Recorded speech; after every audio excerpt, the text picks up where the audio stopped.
Classic.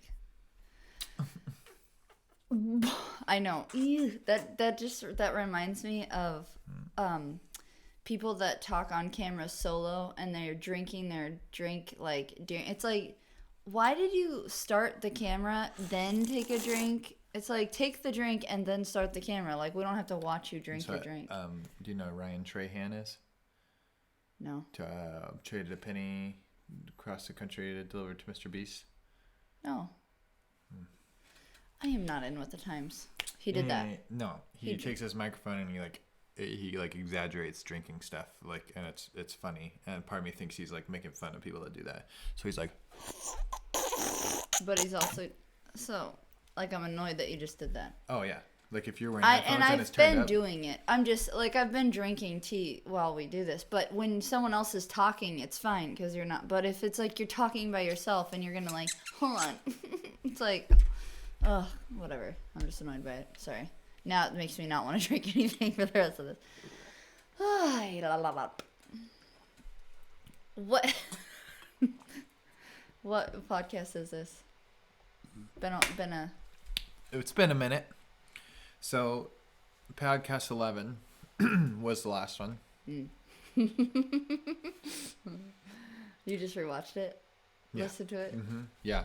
And I made a statement in that podcast, and I said we were kind of quarreling. Mm-hmm. And you were like, I don't want to argue with you about that right now. We'll argue about it later. And I jokingly said, well, I guess everyone watching our podcast will know how bad the argument was based on how long it is before you upload our next podcast. Yes. And it's been 2 weeks. 2 weeks, yeah. Yeah, so. Was it that bad? That particular, I think it was just. No, there's lot. Some culmination of just rumination. Yeah.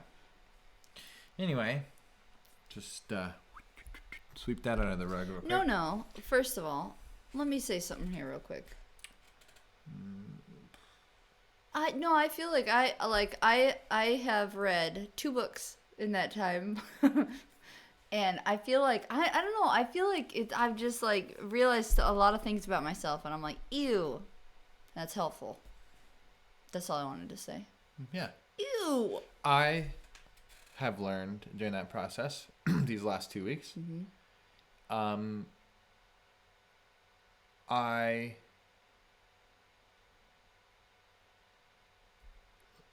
unselfishly need to rely on myself more and not expect things from other people. Mm-hmm.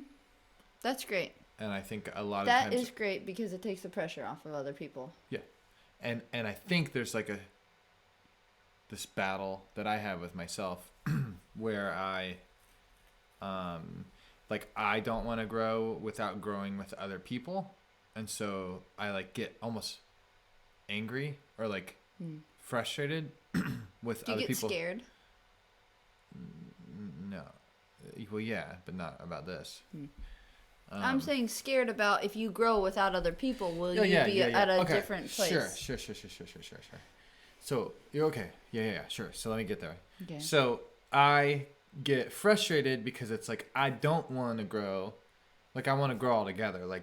And so, yes. So I get scared. The reason why I don't want to grow without growing together with us, for example, mm-hmm. or just in other relationships, is because if I'm scared that growing, if I choose to go on a journey and grow on my own, then the level of, or the perspective for which we view our lives mm-hmm. is different. Yeah. The angle that you look at life versus the angle I look at life is different. And it will be more different if you...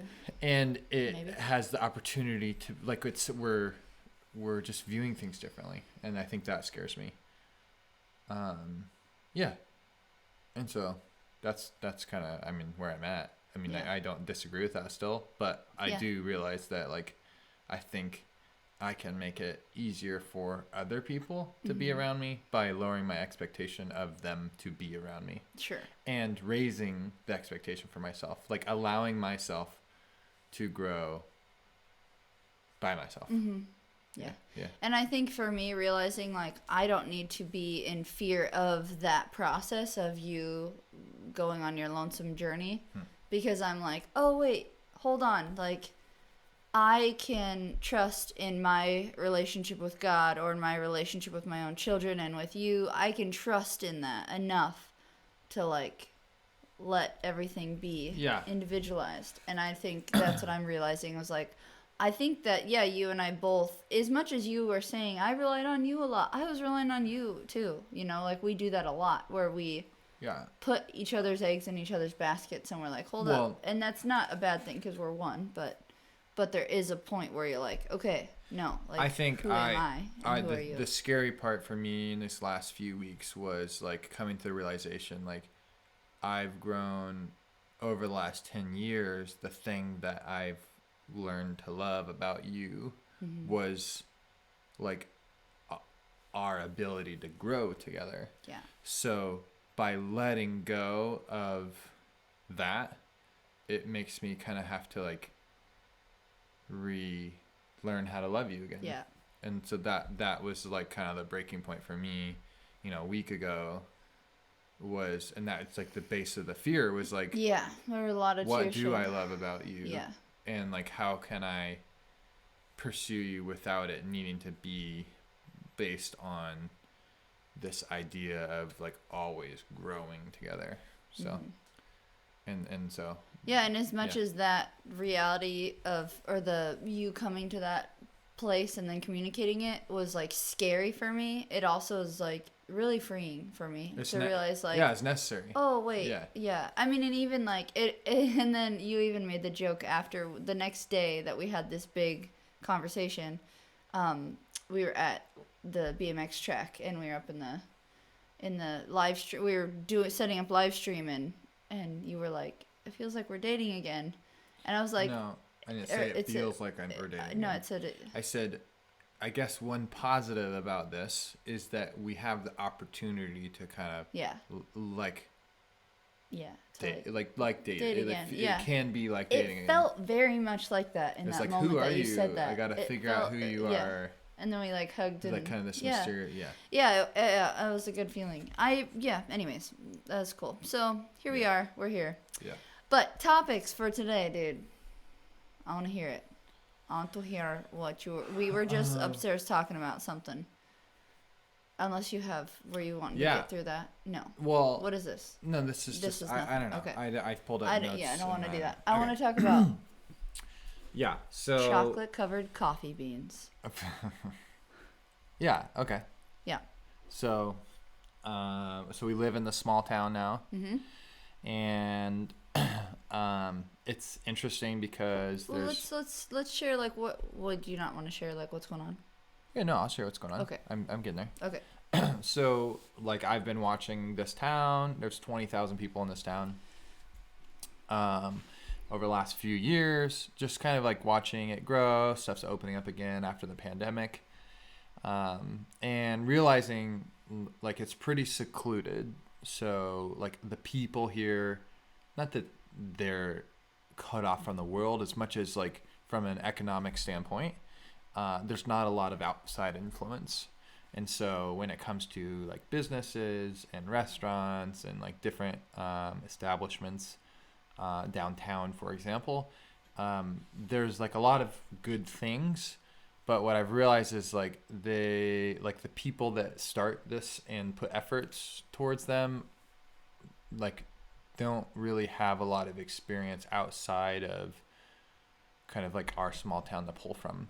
And so what ends up happening is like every restaurant ends up kind of like doing the same thing, or every coffee shop ends up doing the same thing. Because there's no one kind of like pushing the envelope. And so what I've realized, one of the things that kind of led me to start thinking about this was when we moved here, I would go out to get coffee, and I was like trying to find like my coffee shop, you know. And when we lived in Vancouver, the Portland area, there were like definitely there were plenty of coffee shops to go, but like, oh, this is cool. And it's like I feel like I had one for every day of the week, you know. Yeah, no, you did. And it just felt good. Like they were doing something different. It's fun, and like they were, you know, each coffee shop, just even within Vancouver, not even in the greater Portland area, you know, there was a handful of coffee shops that I could go to on any given day. and like have a good experience. And it's like they were like pushing the envelope with their own culture. What does that mean? Like, what does that look like? Like they just weren't like doing what the other coffee shop was doing. It was like they were trying to do something different. Like they had their own flavor. They had like literal flavor, but also like cultural flavor. Like design different. The way they interacted with you. Like you just walked in and you felt like, oh, this is different. Like this is fun. It was a new experience. Sizes and yeah. So I'll get to that. So when we come out here, I'm trying to find coffee shops. Most of them are drive-throughs. There's a few like sit-down ones. They're never open. Oh man, the hours of these coffee shops. They'll close, or like randomly they'll just be like they'll have their open hours online, but then you'll show up and it's just like the doors closed. We're like, closed on Tuesdays. Or it'll just say like closed this week or something like random. No, seriously. Yeah, no, I know. So it was just like, that was frustrating. And then one thing stuck out to me more than anything, and it, like this was like the pinnacle of this realization. Every coffee shop here, every time they ask you, do you want a chocolate covered espresso bean? No, they say beans or straws. Beans or straw. Beans or straw. Beans or straw. Every coffee shop, as if they're all ran by the same owner, and they're not. And so what I realized, like, and what's funny about this, first of all, is like this is like an old thing. Like to get a chocolate covered coffee bean is like old. I feel like that's like 15 years ago. That was a cool thing to do. Yeah. And now it's not. Like, and so that's where like moving to a small town, it was like, oh, like they're being persuaded by like the consumer's request for this thing. And what I realized is they're stuck by that. They're being held accountable, or they're not being held accountable to growth. They're being held accountable to like comfort. And so basically what happens is a new coffee shop opens up. They want to open a coffee shop. Maybe they get inspired on Pinterest, or they found a cool coffee shop when traveling or something. So they open up a coffee shop, and then they say, we're going to do things differently. We're going to do this, you know. And some of these are prime locations that they could really, Anyway, so they open up, and then day one, someone walks in, and they're used to, at every coffee shop in the city, they get their chocolate covered coffee bean. So they get there, and they didn't get their chocolate covered coffee bean. They go, oh, where's my chocolate covered coffee bean? And that business owner now has to make a decision. Do I go, oh, everyone wants this? Okay, we're going to start serving this. Or do they say, you know what? I'm going to help teach a different culture. Mm-hmm. I'm going to help usher in a new culture. The problem is there's not a lot to pull from here. And so what has happened specifically with coffee is that everyone just kind of falls back to, oh, I guess like, hey, go pick up a bunch of chocolate covered coffee beans. We got to start like putting that on the little lid there and let it melt a little bit into the lid while, I don't know. And then it gets on your nose when you go. I hate it. It's so stupid. And I get like, it's not like I'm not mad at them. So talk about the one coffee shop that offers there is one coffee shop in Squim, mm-hmm. which is like the neighboring town, but like in our area that, like right away when you look at them, it's like, okay, they're doing something different. Not that like it's my favorite place, but I've gone in there twice now. Okay. No chocolate covered coffee bean. Okay. And the best part about this, and this is something that I've seen in other coffee shops in the Portland area and stuff, is they have one cup size, 12 ounce, which is small. That's like really small, depending on like if you're going to like Dunkin' Donuts coffee or something. Right, you get a big gulp or whatever. Yep. And what's funny is I wish I could like see a montage of like people's first interaction with that coffee shop from this area. Like going in there. How confident are the baristas when you talk to them? They're kind of snobby. Yeah. And you almost need that. Yeah. Like, where's only one size? What's it with that? And it's like, oh, I'm sorry. No, it's like, yeah, we only have one size. Like you. This is good coffee, and you're gonna appreciate it. Yeah, and this, not like, even this that. Is just gonna savor this. But yes, like they have to say that. Yeah. I'm not even like. Honestly, when I go to a coffee shop, it's less about the coffee. Yeah. And it's more about like, what are you representing here? Like, it's the experience for me. The coffee I can definitely tell when it's bad coffee, but I'm not like, that coffee is better than that coffee. It's like, it's more about that experience. And so anyway, this I guess, concept translates to a bigger problem here in our area, and it's that there's no accountability to pushing the envelope. And what I feel like is like there needs to be like representation for experience beyond what people already know. And there's certain, it keeps that growth chart so slow. Yes. When a community does that. Yep. Like it's like you see Vancouver and it was like boop boop boop boop boop boop boop, boop, and it just starts going up, and you look at Port Anderson like, why does it feel like it's been going at this rate? And not only that, but what it also does is it makes it vulnerable to outside influence, commerce. Oh yeah, sure. So tomorrow someone can identify Port Angeles from the Seattle area, for example, that has money, that has experience and resources to make something happen, and can open up a coffee shop and like instantly accomplish all of that and teach everyone, and they were completely outside of our local. Right. And so now all these people that were trying to do it locally just get completely put out of business because they were just trying to be close to what people are familiar with. And someone else comes in and just rocks their world and has no idea. They're like, Well, I don't even know what to do with that. And it's recognizing the growth of how, like the population of, and you had mentioned 20,000, and I'm not sure that it's that number anymore, but realizing like how many people have moved from this area, how much more the downtown area is a hub for people, and it's because like people want it to be. We want it to be. We keep going down there early mornings, late at night with our kids, trying to find fun spots. It's and about there's nothing. It's about It's about being like someone needs to be a catalyst and start holding other businesses accountable. Absolutely. And that's what we're talking about. So there's a restaurant downtown that is kind of like the go-to restaurant. It's the only one that's open past 9 o'clock. Sometimes. Literally. And then there's days that they're just closed. Still. And it's okay. Like it's an okay experience. It's not the best experience, but it's like I go there and I'm like, it's predictable. It's fun. It's there's people there. There's people there. Yeah. Like it's not like it's like lonely experience. Alone, yeah.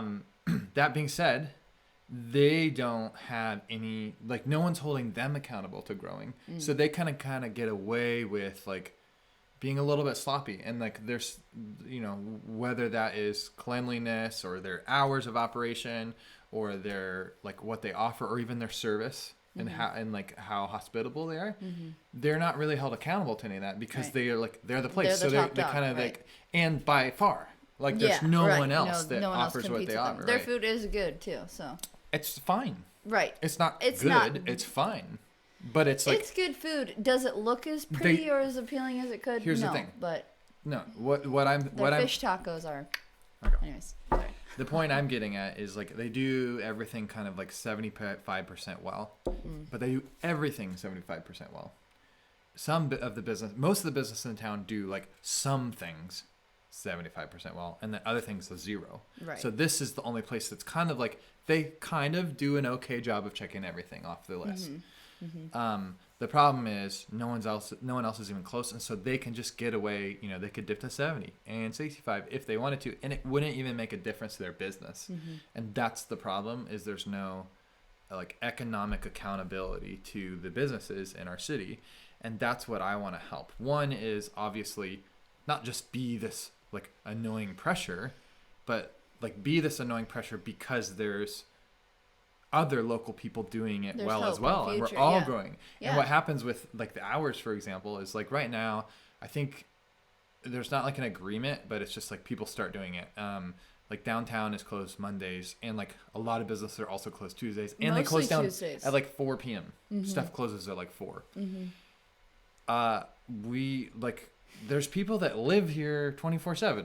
Like 4 o'clock doesn't mean like that's when people get off work and want to go do stuff. Right. And so what's frustrating is like there's a new coffee shop that just opened up, and they are kind of represent a perfect example of like someone that's like, I've always wanted to run a coffee shop and there's an opportunity for me. And so they open up a coffee shop, and then they just match hours with everything else because that's the expectation, and it's easy, it's convenient. The donut shop is the same thing. And it's like, it's frustrating because it's that accountability. When the bar is low, the accountability, like everyone kind of falls to that. And so it's like you need to start raising the bar, and we all benefit from it. The business goes up, we get to enjoy different types of experiences, and then our whole local economy starts booming. And again, the biggest thing is it's not susceptible to outside infiltration on that. And not like infiltration like outside's bad, but like a mod pizza's coming into town. Mm-hmm. Like right now, that's a threat because there's no one doing anything locally different that would compete with that. You can go have this reliability of something like mod pizza, and it's like it's not going to be that different. That being said, like Straight Slice is cool. They're a cool business, cool, and I think they're maybe an example of a company that's like breaking out of that a little bit. But anyway, that's the biggest thing for me. There's a lot of businesses that I get nervous for because it's like they kind of like, you know, take out a second mortgage or like take out a business loan, and then they just kind of like don't really know what they're doing. Mm-hmm. And there's like a lot of easy things. It's like, and it's just funny think too, about this or think the about businesses that you can tell are really like, oh, I don't care, like I'm going after it. Those businesses do stick out like a sore thumb, and I would argue that Moss is there. Yeah. And Rebel Heart Coffee is there. They're doing it. They're doing it. Like they're just like going after that. They're writing their own rules. They are. Yeah. And it's like, oh, cool. Okay. Yeah. So now, I mean, I think slowly it's like the town is waking up, but it definitely takes. Yeah, it takes people like intentionally pushing it. And again, that's what I want. So Wander Fuka is the name of our business. We just signed a space downtown. Our whole goal is to be kind of an incubator that fills that like role in the middle to help kind of usher in this support, tying in like there's resources already available. Mm-hmm. There's funding, there's grants, there's private investors, there's city programs, and they all are struggling to figure out how to apply their resources. What they have, yeah. And then there's all these businesses that are kind of just like existing and trying to figure out how to grow their businesses, but they haven't figured out a way to connect those two yet. And like for me, like since being here, it's been so obvious like what that role needs to look like. And so that's what I think I'm hoping to step into is like let's connect these things. Mm-hmm. Let's help, like let's work together, and let's start to kind of represent some of that growth that is our city's ready for and people are ready for. So you had just come to our room and said that you were feeling disheartened a little bit about Wander Fuka. Can you speak to that for a second? Because there's this culture that I definitely feel, and I want you to touch on it. So when I ran our co-working space in Vancouver, we had like two different event spaces, and then we were kind of like the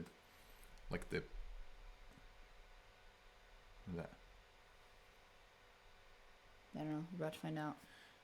We were the like governing body, like the non-official governing body for like all events in downtown Vancouver. Yeah, you guys had spaces and. Yeah. So we constantly had people coming. I mean, I'd probably say a dozen or more different people come and basically pitch wanting to run Vancouver's TED Talk.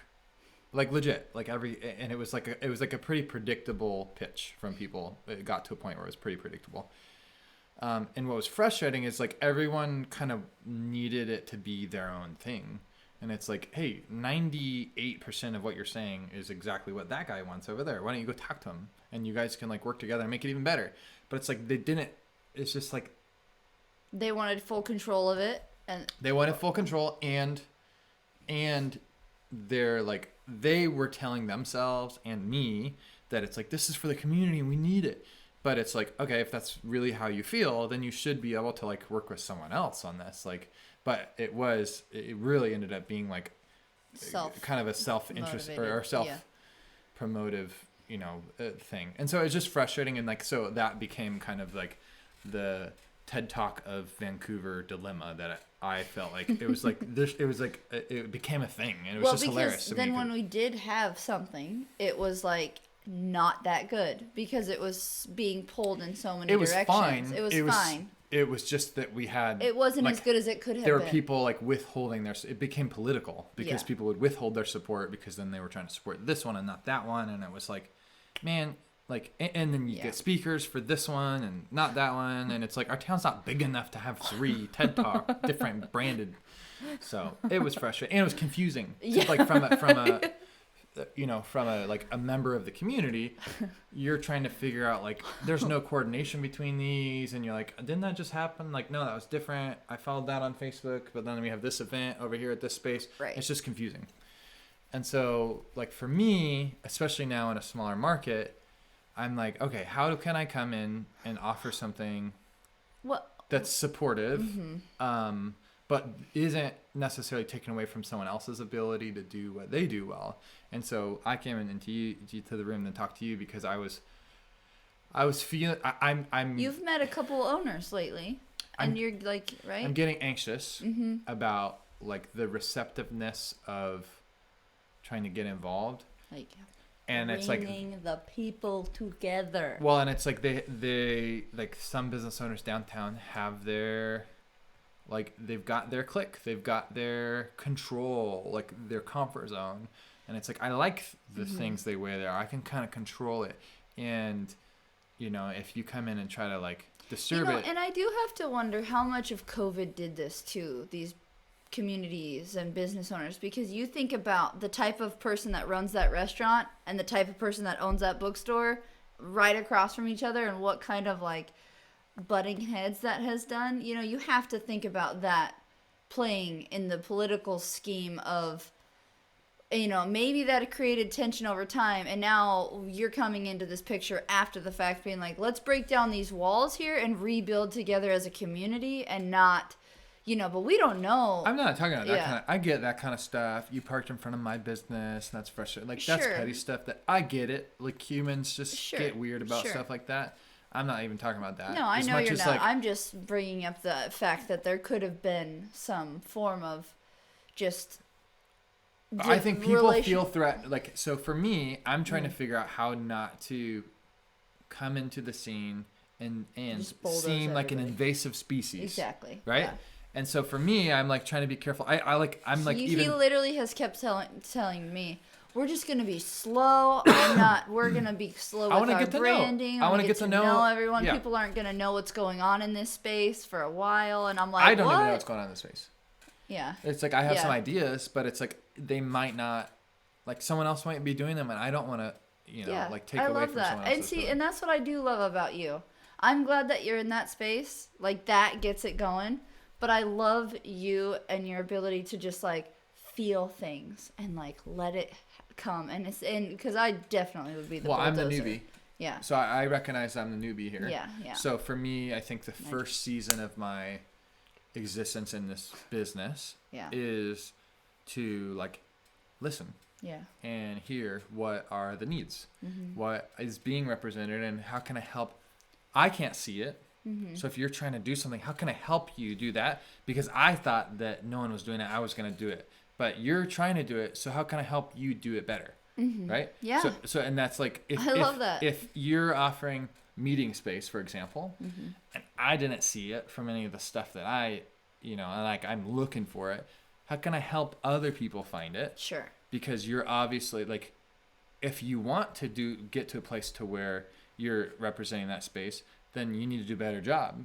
Otherwise, like we need to have other people that are representing it well. And if you're going to be feeling like I'm intrusive or an invasive species offering that, then you need to do a better job of it. Are you talking about that location just right around the way there? Like they're wanting to actually have a meeting space right there? Like that's an example. Yeah. So that's an example of like coffee shops, for example, right now. Coffee shops aren't doing well. Okay, they're probably doing fine on business.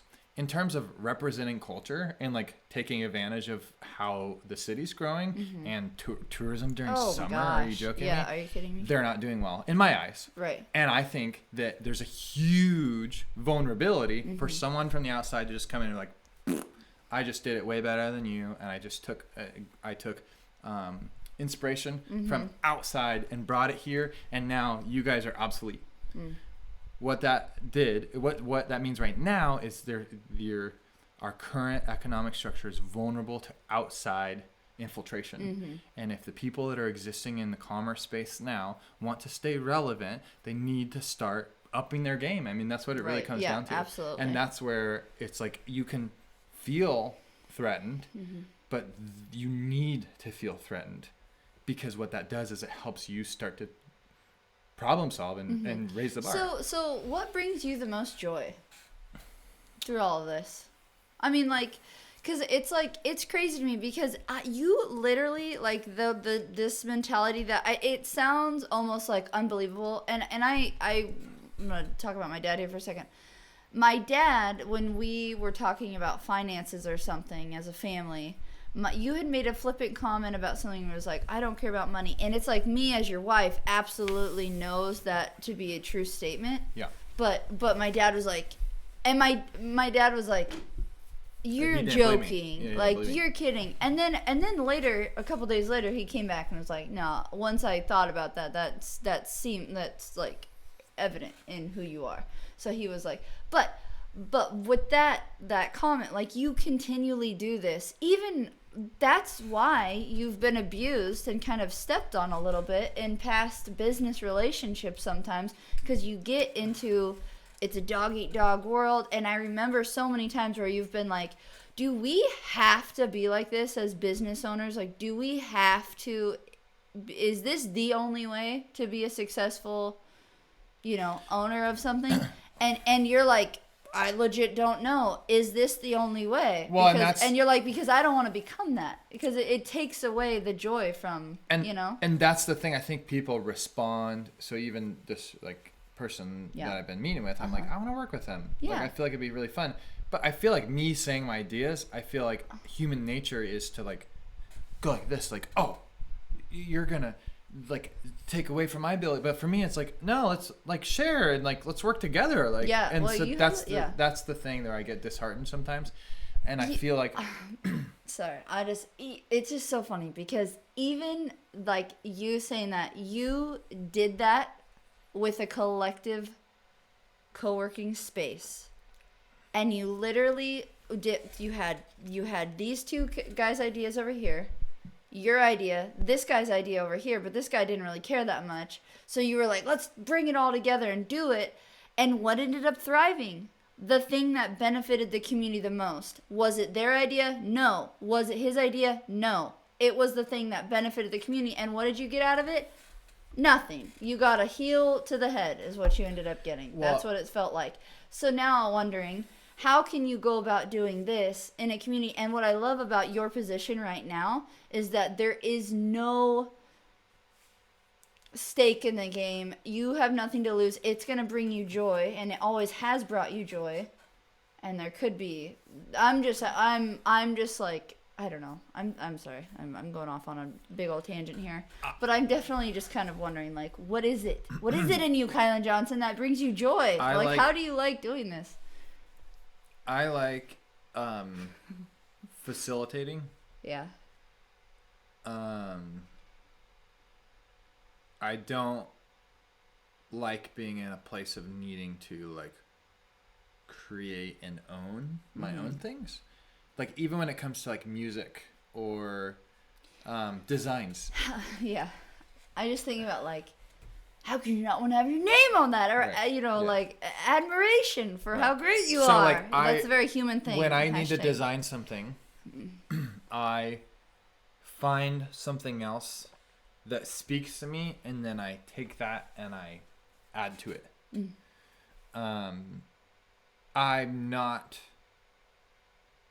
I don't like being the bearer of the creation. I like contributing and then letting someone else hold that.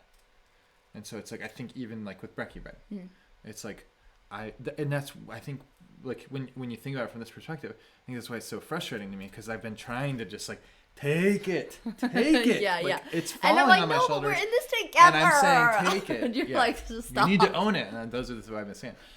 This needs an owner here, and nobody. Right. And I'm like, I do, but I'm also like, no, but this is like the fun part. Yeah, I know. So I think, like, so we need a third party to come in and. No. So. I'm kidding. I will own it. I remember the first time I heard about the term incubator and confined to, like, a business, and it was over 10 years ago, And like literally the day I found out like about what a business incubator is, I was like, I want to run that someday. I want to own a business incubator someday. Like this was like pre Club Green Meadows. This was like Tulsa. Yes. No, I remember. Era. I know, honey. And it was like business incubator. Someday I want to be in a place to run a business incubator. That speaks to me. You know what I love too? Sorry, interrupt you. You had mentioned your files of ideas, and the cool thing about somebody who documents their thoughts like on papers and stuff, is it like you get to like go back and reference that and be like, oh wow, that's been in my heart for such a long time. And I don't do that, so I'm gonna be a big old mystery to our family and our kids when I pass away. Yeah, we'll be able to really get to know Kylan Johnson through all your spreadsheets. People see it. Yeah. And I live like processed and documented, and then people will see it later. Yeah. Sorry. Yeah. So anyway, I don't know. What brings me joy in that? I like seeing people be successful. I was literally gonna say you like seeing people happy. Yeah. You just love to be around people that are truly happy, and you're like, how can I make you happy? Yeah. Like, how can I make you happy? You happy? But and it's not that you do it not to like not happy. I think that's wrong. Oh. There's some people that like to make people happy. Well, you don't. When I caught myself because I said when make them happy. No, but you're just like, ooh. I want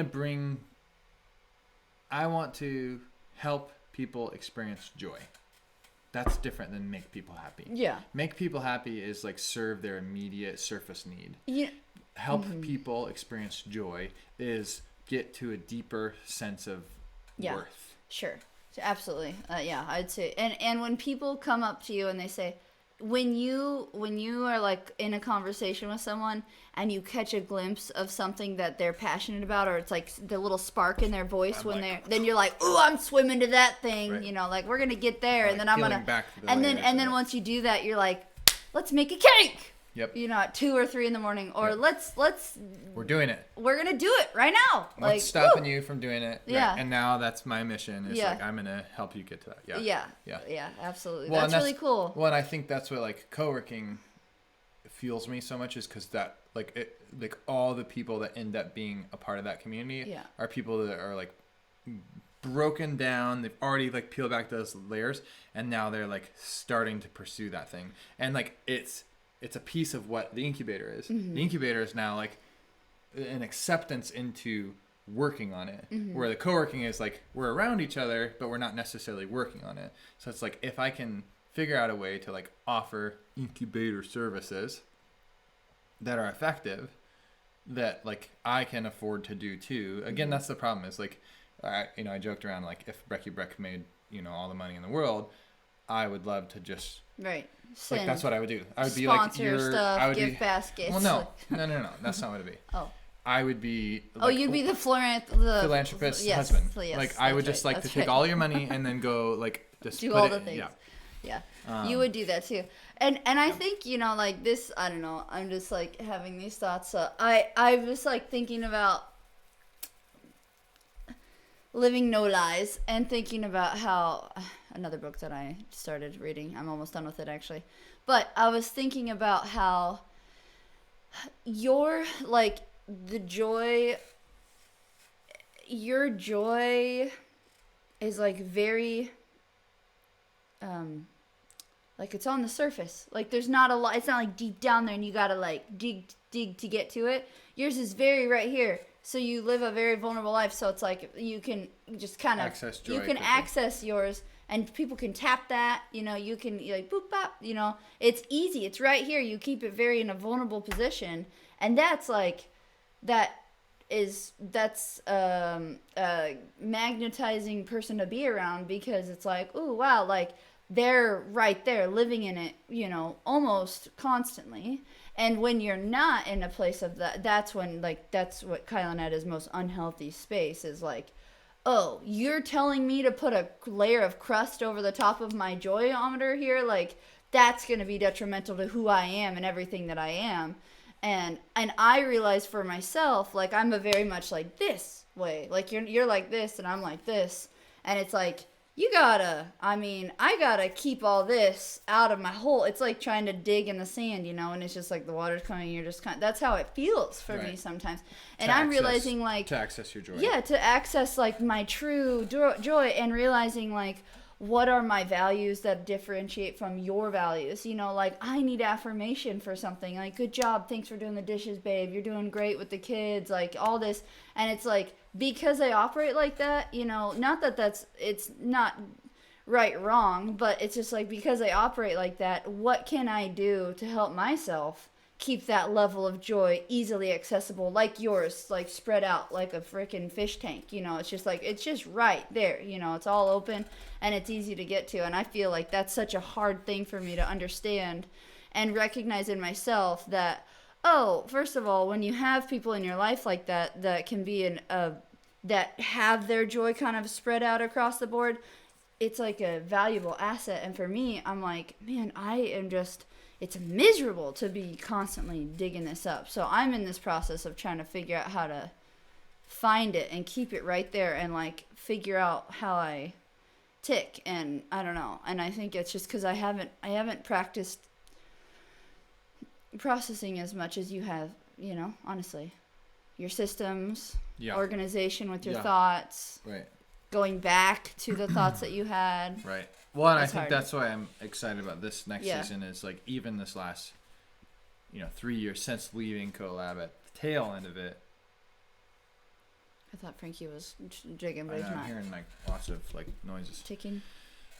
Since being at the tail end of Collab, leaving Vancouver, hitting the road, coming here, being here 2.5 years, 2 years, 2.5 years, 2.5, yeah, 2.5 years. Yeah, in April, yeah. 3 years in April. 3 years in April, yeah. Yeah. I've grown a lot. Yeah. In that time, just as a person. And I have.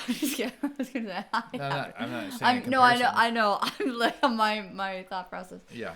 So anyway, the point I'm making is, like, I'm excited for this journey because there's a number of things happening. One, this market and the space is so much smaller, and it's like I can kind of like I can see the whole every picture, piece of it. Yeah. Our physical space that we signed a lease on is tiny. Yeah. Like, it's awesome. It's such a great location. Our monthly rent is less than $1,200 a month.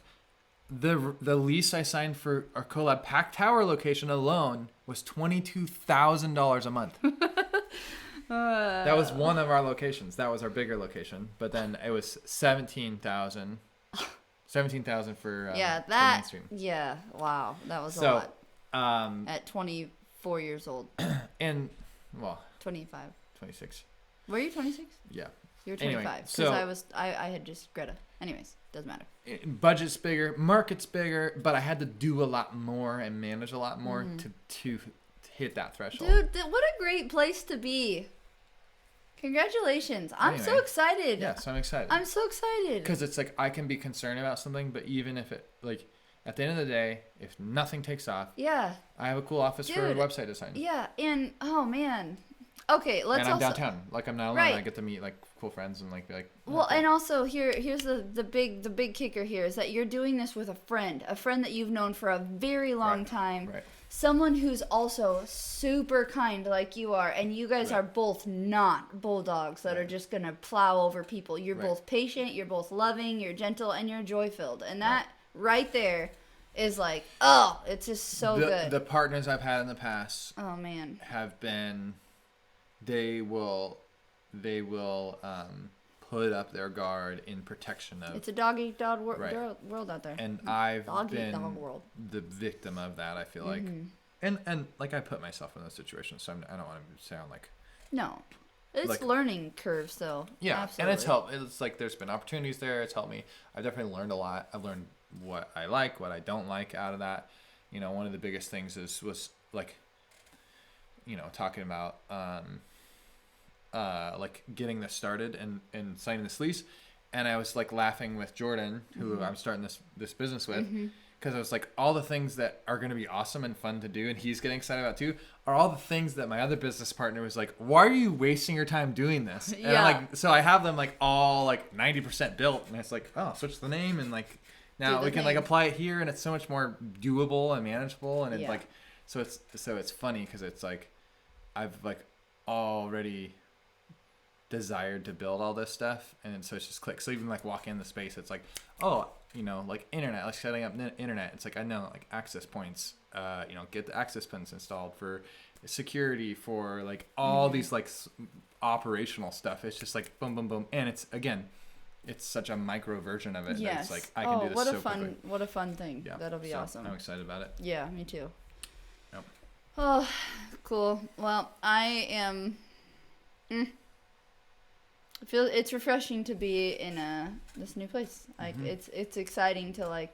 So we went there tonight with our kids, and we got pizza from Straight Slice, and then we went and got frozen yogurt, and like as I was sitting in there, I was like, oh man, this makes me so happy because it was like it felt very much like that feeling that we had in Vancouver when you got your first office ever, like in the basement even. It was like.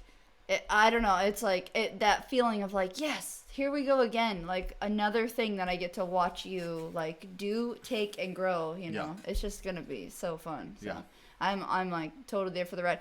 And the imprint that you left on Vancouver when you left, it was big. Do people? I see it. You don't. I see it. Like I 100% see it, and I'm like excited.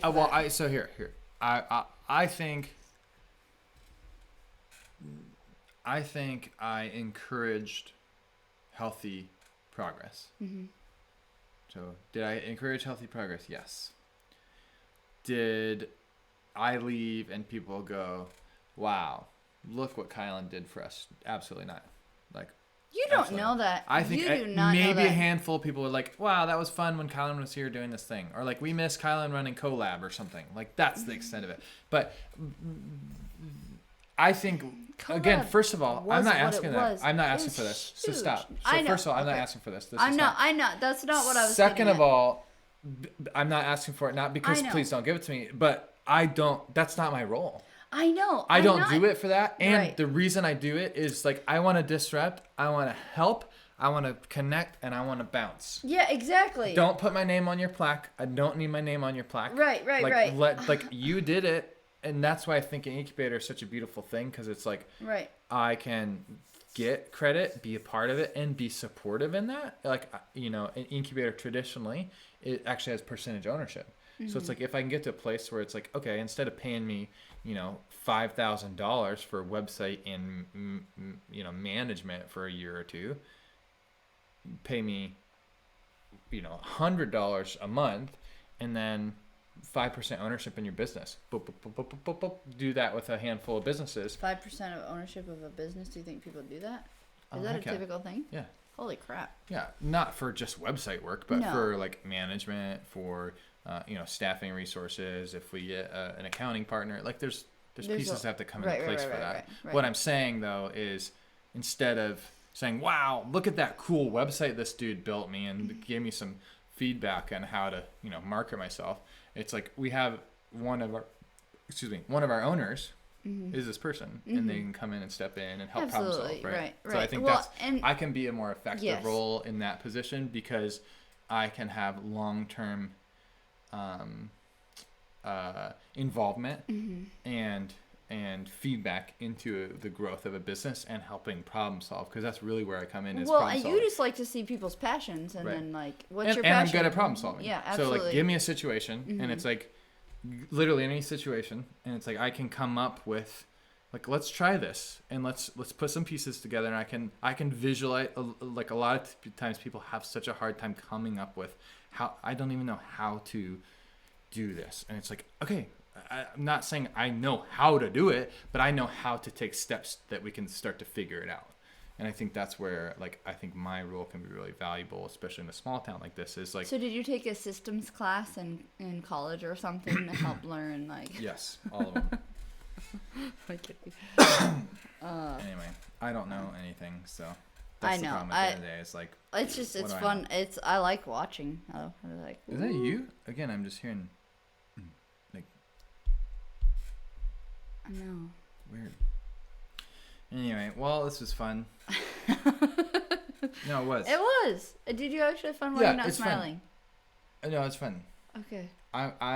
I need to lower my expectation for what I get out of my interactions with people on a daily basis, so I can Are you talking about me, but just being like this? Both. Yeah. Okay. For sure. What it will help me do is, because you say my joy is on the surface, blah, blah, blah, but I can quickly be disheartened by interactions with people because of an expectation that I have on them. Well, I'm saying what I mean by that too is like it's right here. Like the interaction is right here. Like it's not going to be this like I gotta, it's like, dude, that's for you. For people into you, that's different. But I I'm can saying quickly for you, be disheartened because of that's it. what I'm saying. Right. You keep that vulnerability right there, and that's like it either stings or it's sweet. Maybe. It's sweet or sour. Yeah. You know what I'm saying? So, and I think what I'm saying is like, maybe I'm in a little bit. Do you want to put a little crust over? Maybe it needs to be a little bit deeper. A little deeper. Yep. A little crusty. Yeah. So I came up with this. I want to get it tattooed for real, but it's really? Yeah, legit. Okay. It's a down arrow. I've got it here and here now. Anyway, what a deep guy. It's a I'm surprised it's not on the back of your computer here with that. it's a down arrow on the left and an up arrow on the right. It means lower expectations for the people around me and raise expectations for myself. And that means a lot. Like that means a lot to me. I mean, it's not simply just that, but it's also like there's an element of like it holds me accountable to not be self-righteous or like think that I know it all. Yeah. It's like if I can truly lower the expectations of other people and raise the expectations for myself, it's kind of like weird that it contradicts itself, because in one sense it's holding me accountable to not be self-righteous. In the other sense, it's me saying I'm better than everyone, and so I'm not going to expect anything from you, and I'm gonna hold all the weight. So it's kind of like a weird, and it's true for both at the same time. So it's like if I think something, I think it. You don't think it. I think it. So yeah. I have to do it first. Yeah. And if you want to do it, you can, but I'm not gonna hold you accountable to that. Yeah. It's my thing. That's great. Yeah. So. That feels like, Yeah, which it sucks. That sucks for me. I sat right here. Now I know. And I cried about that, because it's like. I love you, babe. I'm sorry.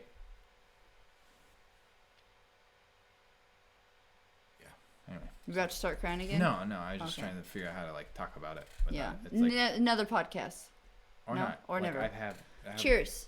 Cheers, babe. Cheers to the simple things.